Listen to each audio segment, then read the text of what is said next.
So, yun guys, good morning. Nagigising lang namin. Ayan. For today's almusal, ito binili ko to kahapon nung nagpunta kami sa church. Yan, balatan natin siya kasi magluluto ako ng nitong saging for the almusal. Nag-crave lang ako. Tapos yung isang Bicolano kasi na nag-comment, ay hindi ako nakapaglagay ng mantika sa kamay. Pero parang hindi naman na siya madagdag na gano'n. Kaya mo na, maglalaban naman ako mamaya. So, siya, ang tawag nito sa Bicol ay pinakro.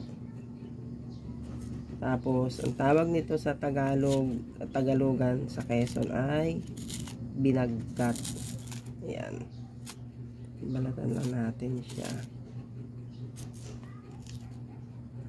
Tagal ko nang hindi na umuwi kami ng isla sa Polillo Island. Hindi ako nakapag-tikim ng ganito. So, ayan. Namili talaga ako kahit na maliliit siya, pero tingnan nyo naman. Talaga siya.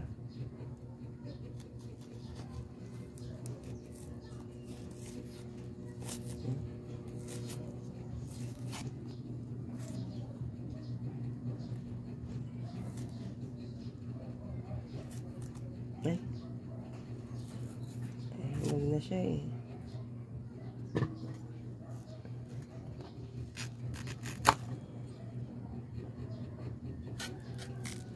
Pwede rin siyang, naalala ko nung elementary ako, grade 6. Ayan. Di syempre, mga nagdadalaga na. Mga tropa sa school. Mga tropa pa rin hanggang ngayon. Pagka Biyernes, kasi yung aming mga desk, yung aming mga upuan, dadalhin namin yun dun sa ilog. Nilinisin namin, aasisin namin.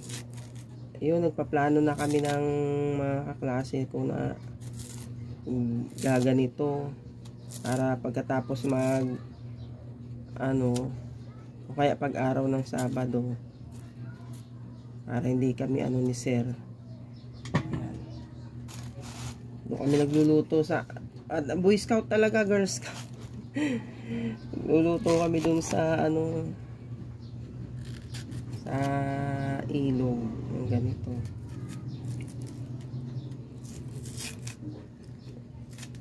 So, siguro hindi ko na ito lalagyan ng asukal kasi matamis na tong saging. Hinog na siya. No. Pero ako depende sa trip ko.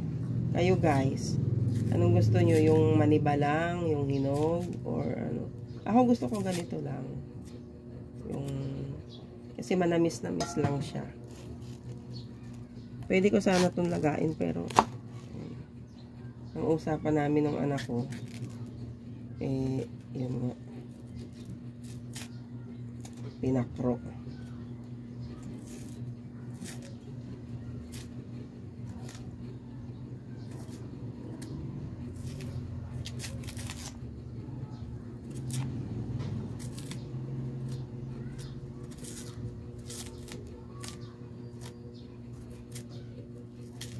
Alam mo, pagkalaking bundok pa, makikrave ka talaga ng mga ganitong pagkain na nakasanayan. Kasi ang lolo ko noon, may 20 acres na yung caretaker siya ng lupa, bukod pa dun sa sarili namin. Nung yun ay kanyang binantayan, napapunta sa kanya. As in, total, pa siya, kahuyan, gubatan. Tapos masipag kasi ang lolo ko eh. Sabi nung may-ari, taniman ng nyug. Mag-isa lang siya. Ako lang kasama niya bata pa naman ako noon eh. Kasi 1 year pa lang ako 1 years old pa lang ako, iniwanan ako ng nanay ko sa kanya. So, dahil masipag ang aking lolo, Bibi, 1 oras ka na. My God. So, yun.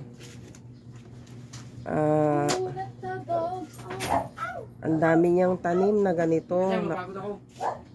Nakamulatan ko yung ano. Pagod ako. Ngayon, may kinakong na kaya sila natagalan eh.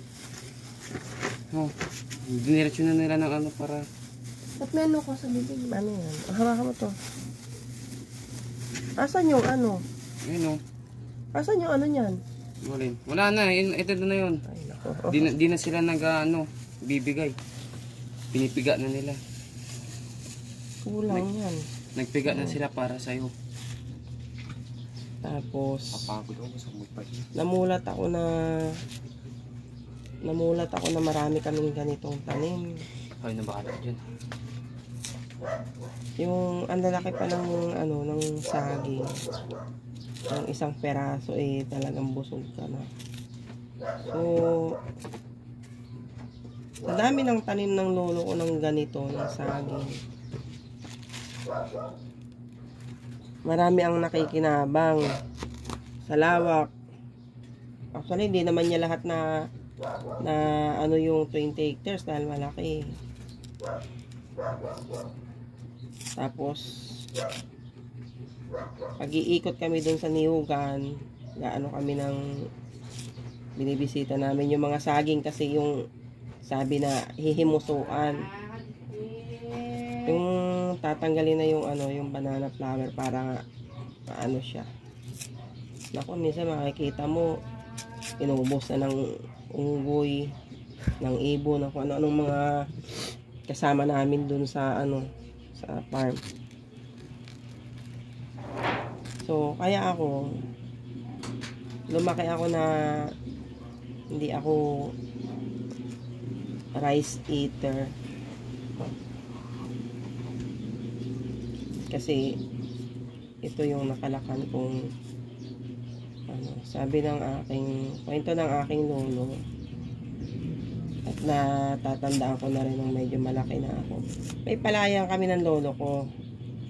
So alam niyo yung typical na yung probinsyang yung tambaka ng yung parang malaking ano, yung parang malaking baol na taguan ng palay. So, yun. Pag wala na kaming may bagong tanim, halimbawa, o kaya hindi kami nakakaahon sa bundok. Marami kaming bigas.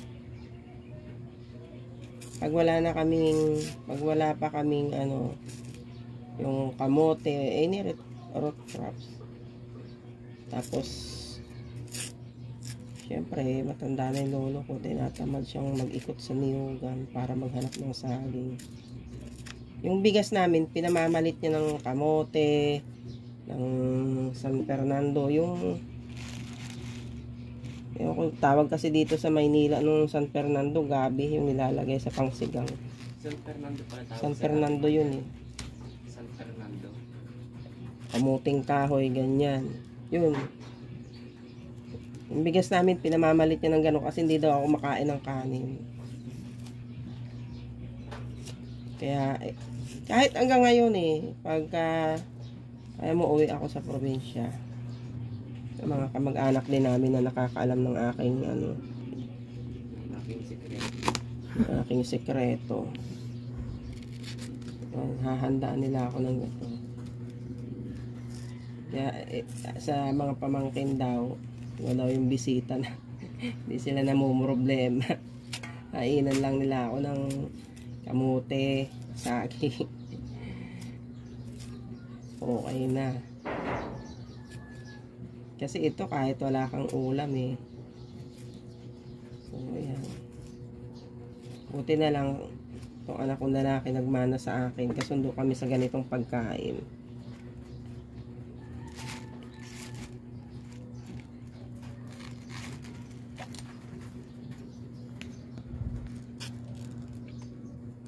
Dahil nagtitipid kami, 1 nyug lang ang pinabili ko. Pero masarap to yung medyo nagmamantikasan yung. Ganito karami mga dalawang nyug.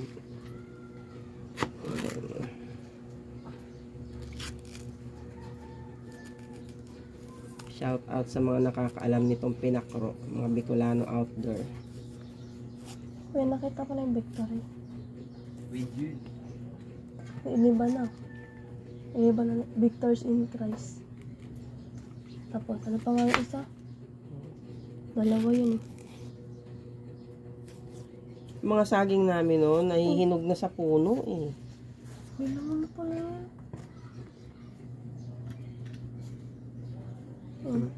Ay. Bibay, gusto mo ng hinog na saging? Pag saba, ayoko nang yun. Gusto ko lang.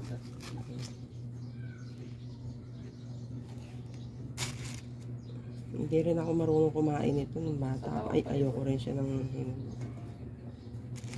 Ang dami namin. Yung lolo ko, ano siya eh. Alam mo, kani-kanina. Di ba sa probinsya, ilan pa lang naman ang kapitbahay namin. Mga ilang kilometro. Pinakamalapit na kapitbahay mo, 1 kilometro. Mahigit. Ganyan. Mga kapitbahay kami. O, paring ano yung bago mong may mga pangangapit bahay tungkol lang sa pananim. Ang dami naming klase-klaseng saging.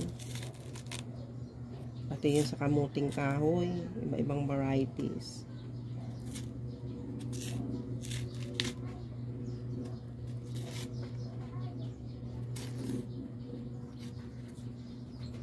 Noon, yung ako'y nagdadalaga, ganito ang trip ng mga kabataan. Alam ko marami makaka-relate dito eh. Ito talaga yung pinakamasayang memory ko nung ako'y nagdadalaga. Di syempre, may mga barkada na rin ako noon. Pero ang barkadahan namin noon, kaiba. Yung tatambay lang sa tabi dagat paghapon. Basta may tambayan kami. Kung anong trip naming Pero ang pinakang talaga namin, hindi magkakaayaan Meron kasi kaming katropa na open yung magulang sa kanya. Mama kasi nun mahigpit kasi ewan ko ba, walang childhood. Tapos basta ako lang yung parang deprived nun sa tropa. Magkakaayaan na, uy, bagkat tayo, ganyan. Tapos yan, mayroong isang iikot niyan. Daw tayo, magbabagkat daw tayo. Ganyan. Tapos, meron kaming isang, doon sa bahay ng tropa. Anong lulutuin? Siyempre, kung sino yung may tanim ang magulang. Sagot ko na yung isang buwig na sa akin. Kaya naman, sagot ko na yung kamuting kahoy. Ganyan. Madalas talaga namin gawin, bagkat. Bagkat ang tawag nito sa, Yan. Sagot ko na, kanino yung asukal? Kanino yung niyog? Yung niyog, ang magpipresenta lang nun, pupunta lang doon sa niyogan, maghahanap ng, yung laglag na niyog. Yan o. Yung iba, yung walang pang-ambag, magluluto na, may magkakayod. Ganun, tapos kwentuhan ng mga kabutugan. Meron kaming makulit na katropa eh. Yung yung kumikero sa tropa. Ang saya namin. Wala kaming ginawa kundi magtawanan habang nagluluto. Tapos may gitarista sa tropa, di ba? Mga ganun. Daya ni ate ha.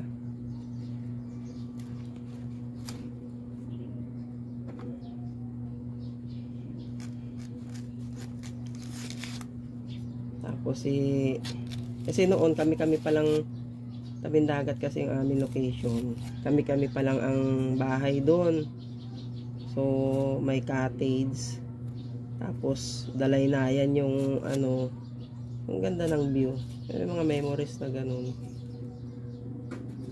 Ngayon wala na, dikit-dikit na yung bahay. Wala ka na makitang damo doon sa Kaya naman, uy, ano, picnic tayo, punta tayo sa Mabilog. Mabilog. Alam nyo guys, trivia lang. Yung Mabilog na yung sinasabi ko, yun yung sumisikat na falls doon sa amin sa Real. Marami na akong, actually si Paps Jello, nakarating yan doon sa amin, napanood ko yung ano niyan eh, yung ano niya, yung vlog niya. Doon mismo sa Talipapa, sa barangay namin. Ano yun eh, yung marami na doon nag-shooting ng mga ano, yung Balagbag Falls. Shout out sa mga nakarating doon. Madalas mga riders yung pumupunta doon eh. Yan. Pagka nagkaayan, uy, ano tayo? Picnic tayo. Ayan. Lakad lang kami kasi ano pa yun eh, rough road, wala pang sasakyan noon, wala pang, iisang tao pa lang, iisang pamilya pa lang yung may jeep nun sa amin, tsaka yung papuntang Mauban na yun, wala, kinatatakutan pa yung lugar na yun dati. So yun, maglalakad lang kami, may mga bitbit kami malaking kaldero, ganyan. Yun, yan yung kwentong Pinakro ni Paulandir. Eh ngayon may mga kanya-kanya ng pamilya. Pero ang saya. Tapos merong may gitarista sa amin, may singer, di ba? Ako tamang ganda lang ako tamang ganda lang ako eh. Yun lang yung ambag ko eh. Tapos yan, yung mga ano, yung magluto. Eh ngayon, ano, wala eh, mga kabataan yan, puro cellphone. Diba, mga pabok. Tapos pag wala kaming magawa, kakaayan, uy, aahon tayo sa bundok. Kasi yung harap ng bahay namin napakataas na ano na bundok. Ahon tayo sa bundok. Yan. Pag umahon kami sa bundok, ano lang, maghahanap kami ng laglag na nyug, ng lubi-lubi. Maghahanap kami ng magugulay sa bundok. O kaya naman maghahanap lang kami ng tubuan, yung laglag na nyug na may ano na, may sprout na pwede nang pananim. Yan. Mangangain lang kami. Ganun yung trip namin noon. Tapos dahil kami malawak ang taniman namin ng kamuting kahoy doon sa gilid ng bahay namin. Ang bahay namin ay napapaligiran ng ano dati. Uy, ano tayo? Kung anong trip, kung gagata, kung babagkatin, lalagyan na, lalagyan ng kinayod na nyug, na sausawan, ganun. Tapos ako, hindi ako magpapaalam. Kasi, yung aking tatay may, alam mo yun, sarili mo naman yung tanim, ninanakaw mo pa. Eh, sinakaw kasi, syempre hindi ka nagpaalam. Kahit na sarili mo yun, consider na ganun yun. So, yun, ang gagawin ko, sige, tara. Ay ko yung mga katropa ko. Doon sa, yung sa gilid ng, doon sa pinakang sulok yung, yung bubunutan namin, yung malayo sa bahay na hindi mapapansin na may nagbubunot, hindi matatanaw. So, ganun. Teka lang, hugas lang ako ng kamay. Kuya, ilang percent yan? Ilang percent yan? Sige, Pilipinas.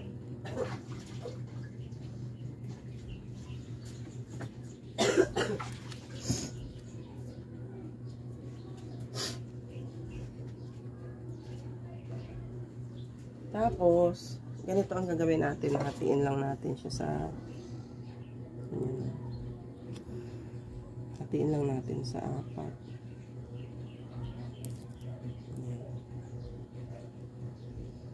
Alam ko, madam, may ano pa yan eh, sago. Nilalagyan pa ba na sago? Yan. Iba yun. Biniknit yun. Bilo-bilo tawag sa Tagalog.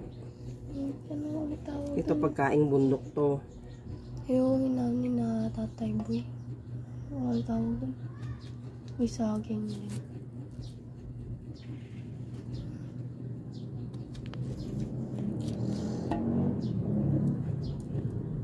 May kasama tong ano eh. Yung binili ko kahapon na kamuting kahoy. Pero ibang luto naman ang gagawin ko doon.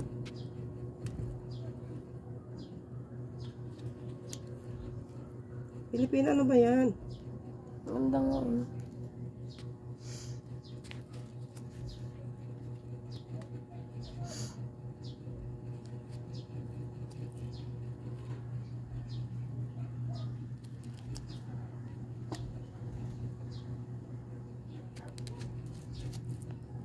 Parang may buto. Sabi na may buto na eh. Naramdaman ko pag ano ng kutsilyo eh.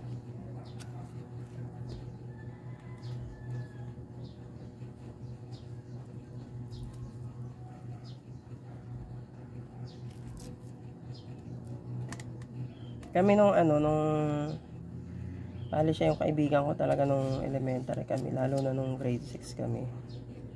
Kasi siya yung unang nagkaroon ng, kumbaga nagdalaga sa amin. Yung ano, kamuting kahoy, dahil nga siya ay may manliligaw nung boyfriend na ata niya nung that time. Ganito, uso nun sa amin pag manliligaw, yung mga manliligaw no, kaya may mga boyfriend. Dinadaan sa ganito para ano, payagan ng nanay, yung magulang. Punta sa bahay, magaganito. Tapos magtatawag ng tropa para may hindi halata. So ginagawa namin sa kamuting kahoy, ganitong luto rin na ano, nilagyan namin ng Sprite, ng condense, tapos ng mani. Masarap. Kaya lang hindi mo pwedeng pabukasan yun pag may ganun. Kailangan maubos siya kasi mapapanis.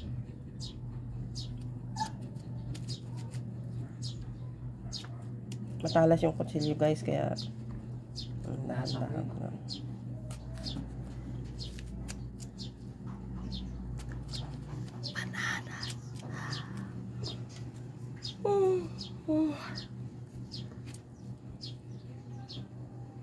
Wala na, hindi na naman ako, ilang dekada na naman ako bago makauwi.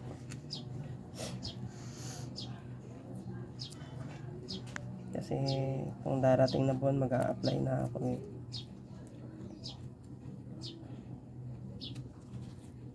Tapos may mga pasok na itong mga bata, kaya wala na.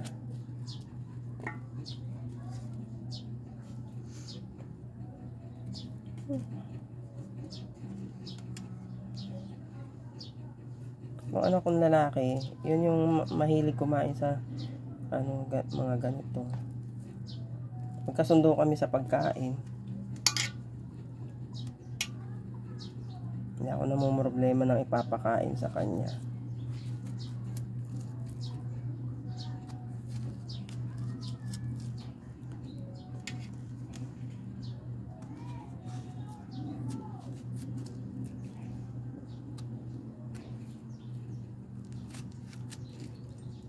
Hindi ko na hinugasan guys kasi madulas. Wala yung ano.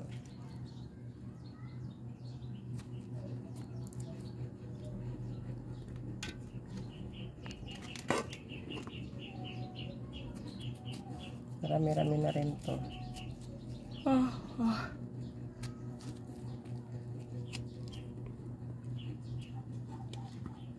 Only is the land.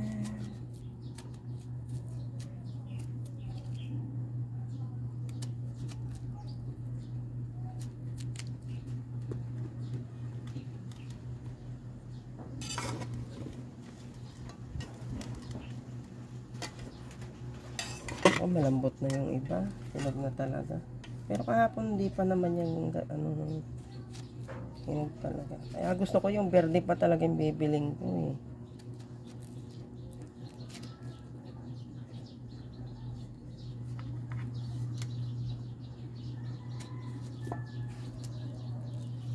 Lulutuin lang muna natin siya sa 2 tasang tubig siguro.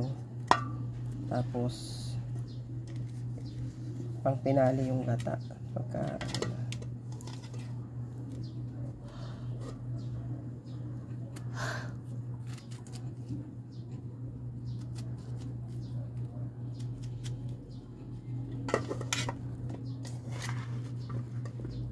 mamaya may buo-buo pa eh.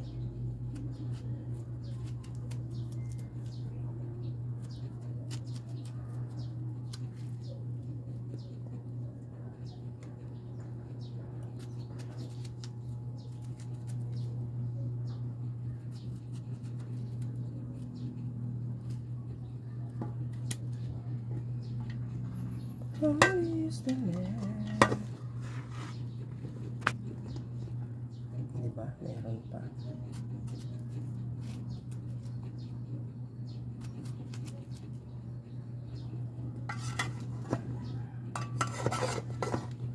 Wala na. Konti lang pala.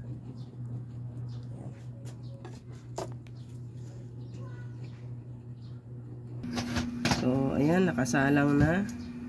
Tayin na lang natin ang ano. So, ayan. Takpan natin. Ayan.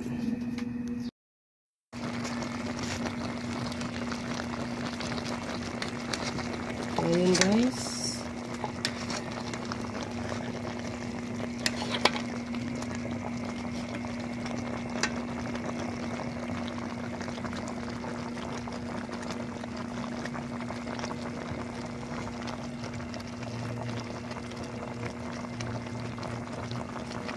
Luto na siya.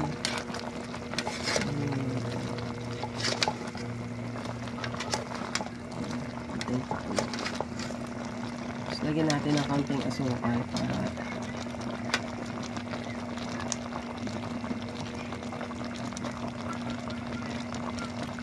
dalaga pa bago tumutong.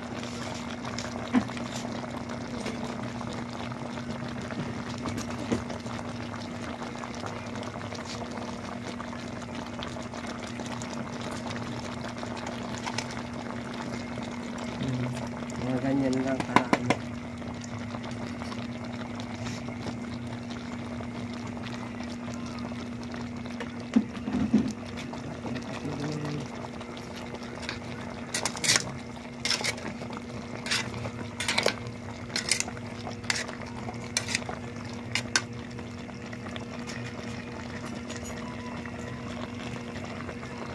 Tutunawin lang natin yung asukal.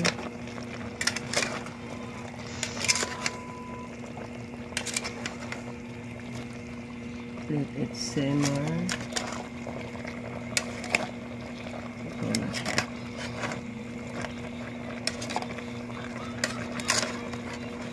Nararamdaman ko na talaga yung gutom ko. So, ayan, pakulain lang natin para mag-ano yung ano.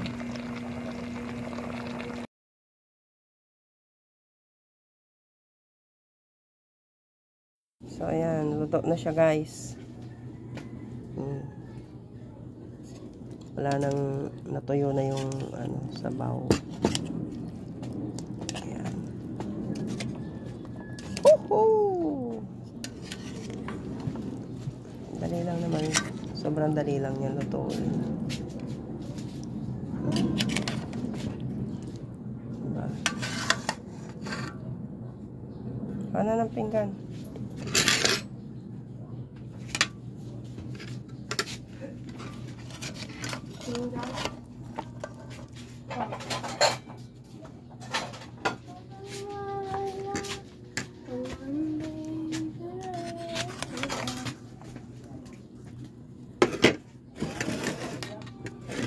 Malamigin nyo muna bago kayo kumain.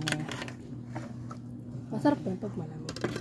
Oh, kaunti lang muna sa'yo kasi baka hindi mo na naman ubusin. Mamapit. Si Pader, umuwi.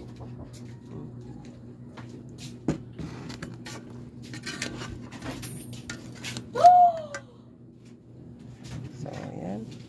Ano yan sa buko mo? Nangyari sa'yo, Father. Naging sombrero. Nag-angkas ako. Nangyari sa'yo, Father. Bagong-bago yung sombrero mo ah. So, ayan guys. Ano? Oh. Kain tayo. Yeah, where did you hide the bill? Ano, nalipat yung wire na?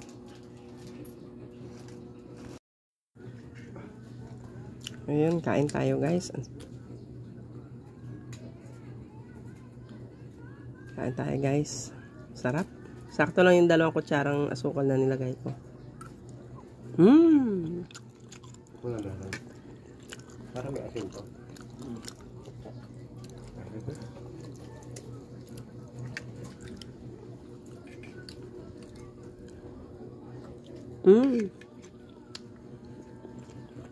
Sarap.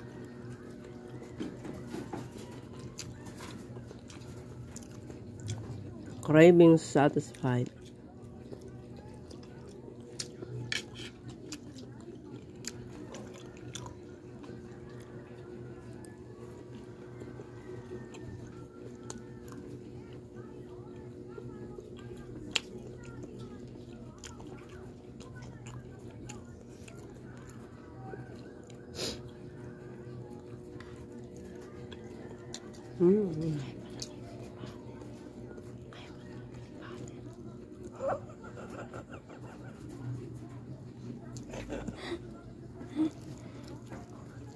Ano? Nakakunya pa.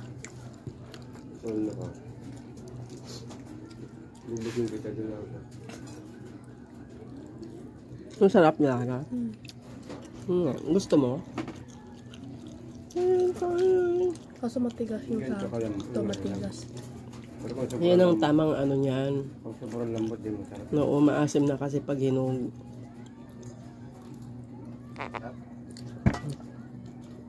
Sa doon, may sinasabi ka be? Sarap.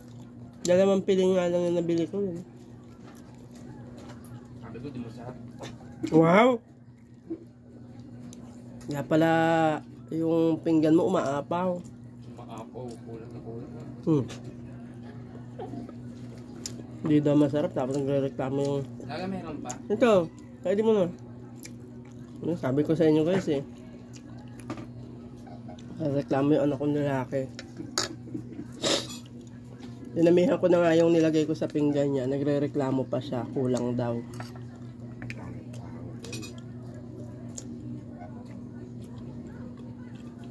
Ang sunod, mga 3 piling bibili natin. Bakit mo maubos May na? tapiling ka. Dalawa lang. Kanin. 35 ang kilo. Tapiling. 80, magkano yung dalaga?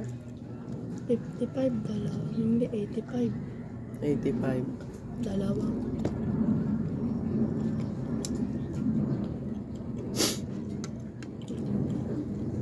Oh, 85 kasi sukli mo kahapon. 15 na lang, di ba?